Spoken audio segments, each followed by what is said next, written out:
Welcome to Watch Mojo, and today we'll be discussing instances where songs took on a life of their own when performed in front of an audience.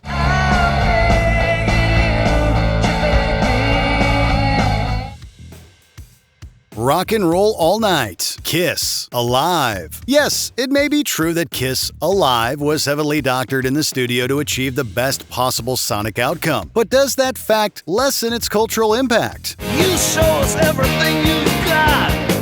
You keep on dancing and the room gets hot. The LP actually helped save the group, which had, up until that point, not been reflecting their live reputation with comparable album sales. Alive changed all that, and effectively made live versions of studio songs like Rock and Roll All Nite staples.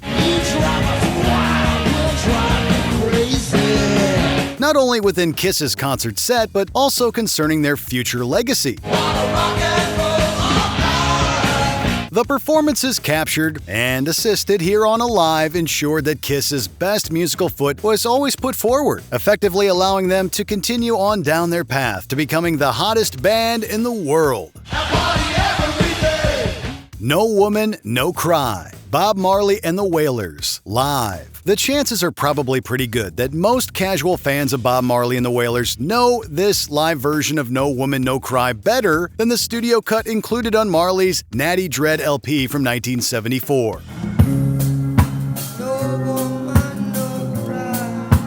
That's because the live album from 1975 managed to capture Bob Marley and the Wailers' kinetic energy on stage and distill it into an audio essence. Of course, it also helped that this live version of No Woman, No Cry was released as a single, with its subsequent radio play further ingraining the song into the public consciousness. Bob Marley's legacy as a reggae legend may be secure, but it was live performances like this one that helped carve it into the history books. 10th Avenue Freeze Out, Bruce Springsteen, live 1975-85 box set. One of the aspects about seeing an artist live, particularly one of the caliber of Bruce Springsteen, is the chance to hear established studio songs in a looser and more relaxed setting. Just on the city bed, scooter searching for his groove. The studio version of 10th Avenue Freeze Out from Springsteen's Born to Run LP is fairly short, but this just makes it more exciting checking out other live performances from the Boss's classic era.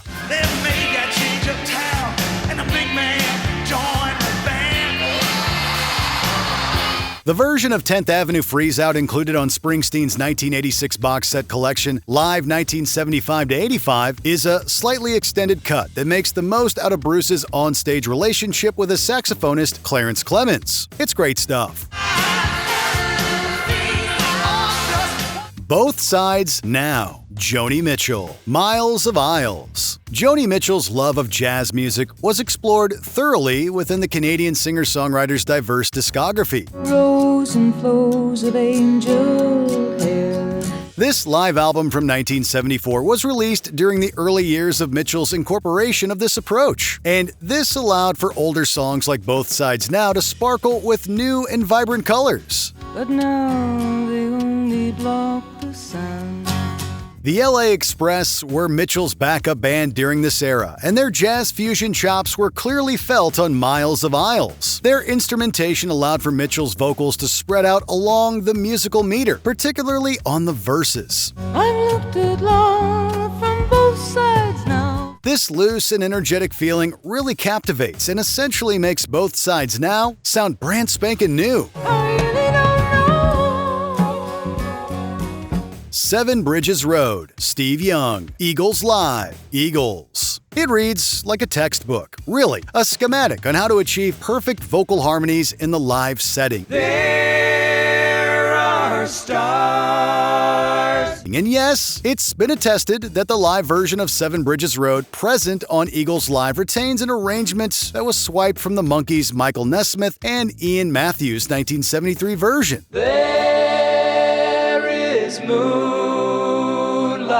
This live adaptation wasn't properly credited by any Eagles members until Glenn Frey addressed the issue within the liner notes of a greatest hits package. Dance, dance upon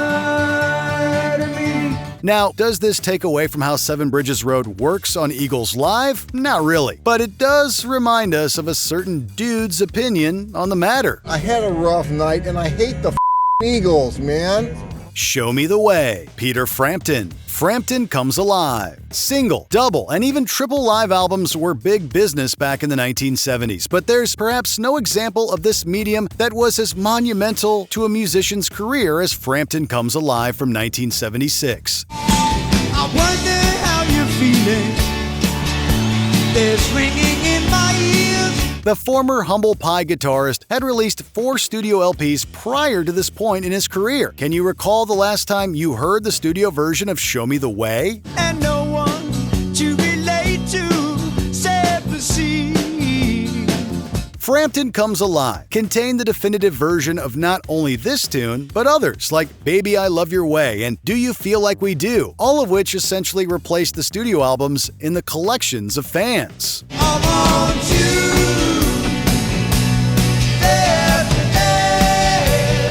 Turn the Page, Bob Seger and the Silver Bullet Band. Live Bullet. The career of Bob Seger was one that explored everything from raw garage rock to soul-searching acoustic Americana over the course of a multi-decade discography. On a long and lonesome highway east of Omaha.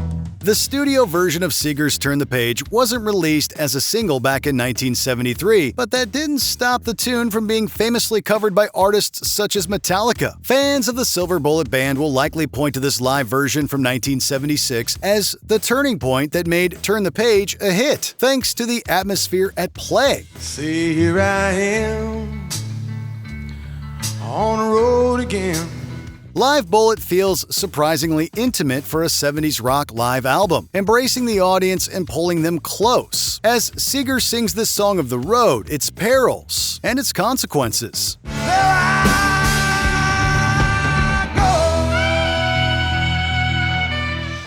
Maybe I'm Amazed, Paul McCartney. Wings Over America. Sometimes it takes a little while for a song to become a hit. Baby, I'm amazed the way you love me all the time. Maybe I'm Amazed wasn't initially released as a single back when it was included on Paul McCartney's first solo LP. It took until the former Beatles started a new band, Wings, that a live version of Maybe I'm Amazed took flight towards the pop charts. Baby, I'm amazed at the way you pull me out of time. The studio version featured McCartney performing all of the instruments, whereas the cut on Wings Over America feels comparatively fuller and with a stronger band dynamic.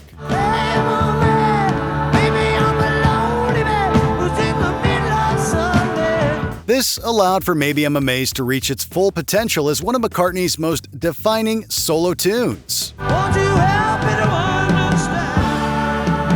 I Want You to Want Me, Cheap Trick. Cheap Trick at Budokan. Cheap Trick may have formed in Rockford, Illinois, but it took a trip to Tokyo, Japan to make them superstars. I Want You to Want Me didn't do much business when it was released as a single from Cheap Trick's second album, In Color. The band found a rapturous reception overseas, however, and the resulting live album, Cheap Trick at Budokan, took cobbled together audio sources and created magic.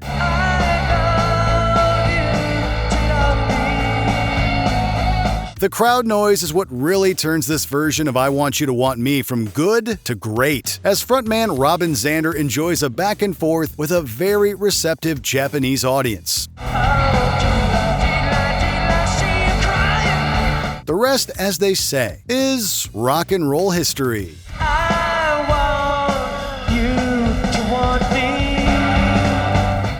Before we continue, be sure to subscribe to our channel and ring the bell to get notified about our latest videos. You have the option to be notified for occasional videos or all of them. If you're on your phone, make sure you go into your settings and switch on notifications.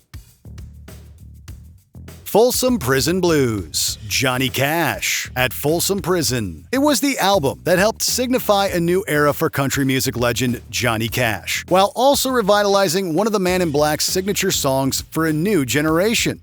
I hear the train a-comin', it's rollin' around the bend.